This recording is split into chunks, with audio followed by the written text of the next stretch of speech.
Mesyuarat Menteri-Menteri Ekonomi ASEAN AEM ke-57 dan mesyuarat berkaitan hari ini dimulakan dengan Mesyuarat Menteri-Menteri Perkongsian Ekonomi Komprehensif Serantau RCEP di MITEC.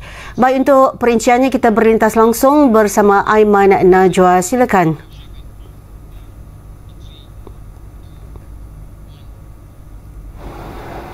Ya, Noni, RCEP keempat menjadi tumpuan memandangkan ia merupakan perjanjian perdagangan terbesar dunia, dan mesyuarat yang akan berlangsung di Dewan belakang ini akan dipengerusikan oleh Menteri Pelaburan Perdagangan dan Industri Tengku Datuk Seri Zafrul Abdul Aziz, dan beliau sebenarnya telah pun tiba sekitar 8.50 pagi tadi, dan keadaan di sini sedikit sibuk jika anda boleh lihat dengan kehadiran beberapa delegasi daripada negara-negara terlibat bagi membincangkan bagaimana untuk meningkatkan dan mengukuhkan aliran perdagangan di rantau ini.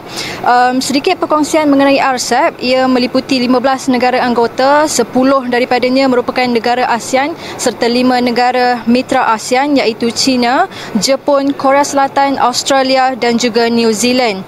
Menurut Tengku Zafrul, sejak penandatanganan perjanjian ini pada sekitar 2020, RCEP ini belum lagi mengadakan mesyuarat rasmi, dan Perdana Menteri Datuk Seri Anwar Ibrahim juga menekankan RCEP tidak seharusnya kekal sebagai dokumen undang-undang tetapi perlu diperbaharui. Jadi tentunya kita harapkan mesyuarat pagi ini dapat membawa atau menggerakkan satu perubahan dan tidak hanya menjadi perjanjian di atas kertas. Baik itu berkenaan dengan RCEP, antara mesyuarat lain hari ini termasuk mesyuarat Menteri-Menteri Ekonomi Sidang Kemuncak Timur EAS ke-13, Sidang Kemuncak Perniagaan ASEAN EU ke-11 dan beberapa siri mesyuarat lain. Dan kami akan bawakan perkembangannya nanti. Untuk pagi ini saya kira itu dahulu perinciannya. Kita kembali ke Wisma Bernama.